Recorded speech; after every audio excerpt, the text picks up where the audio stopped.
This channel does not promote any violent, harmful, or illegal activities. All content provided by this channel is meant for an educational purpose only. আজ 29 April 7 point বেড়েছে দেশের benchmark সূচক Nifty 50। অন্যদিকে আরও এক benchmark সূচক BSc Sensex বেড়েছে 70 point. দেশের সেক্টরিয়াল সূচকগুলির মধ্যে নিফটি আইটি বেড়েছে 437 পয়েন্ট। অন্য সেক্টরিয়াল সূচকের মধ্যে নিফটি ফার্মা পড়েছে 231 পয়েন্ট, নিফটি এফএমসিজি পড়েছে 145 পয়েন্ট, বিএসসি ব্যাংকেক্স পড়েছে 216 পয়েন্ট, নিফটি নেক্সট 50 পড়েছে 151 পয়েন্ট। 134 পয়েন্ট বেড়েছে জাপানি সূচক নিক্কেই। শেয়ার মার্কেটের এমন গবেষণামূলক তথ্য যদি ভালো লাগে তাহলে অবশ্যই লাইক করুন, আর যে কোনো শেয়ার সম্পর্কে জানতে কমেন্ট বক্সে লিখে পাঠান। আমরা তা নিয়ে পরবর্তী ভিডিওয়ে আলোচনা করব। আজ বাড়লো যারা। আজ আপার সার্কিট হিট করেছে মালু paper mills O Parash defence and space টেকনোলজিসের শেয়ারের দাম।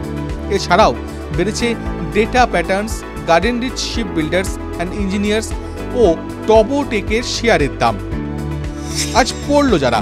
আজ কোনো শেয়ারের দামই লোয়ার সার্কিট হিট করেনি, কিন্তু পড়েছে global vectra helicorp, Shiva mills, মানকশিয়া, Lakshmi finance and industrial corp, go digit general ইন্স্যুরেন্সের শেয়ারের দাম।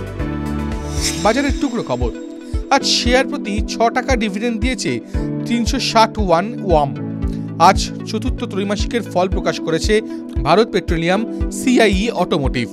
আজ বার্ষিক ফলাফল প্রকাশ করেছে Envirotech systems, Ambuja cement, Tokyo finance, Punjab and Sind, UTI AMC, star health insurance, Jana small finance bank ও বিশাল মেগামার্ট। বার্ষিক ফলাফলের সঙ্গে চতুর্থ ত্রৈমাসিকের ফলাফল প্রকাশ করেছে Bajaj finance, Trent, CEAT, Jindal hotels, shopper stop, Bajaj Finserv, IRFC. আজ 52 সপ্তাহের সর্বোচ্চ দর ছুঁয়ে ফেলেছে একাধিক সংস্থা। এর মধ্যে রয়েছে max financial services, ICICI bank, Mazagon dock ship builders, solar industries, Coromandel international ও বিএসই। কোনো সংস্থায় 52 সপ্তাহের সর্বনিম্ন দর ছোঁয়নি।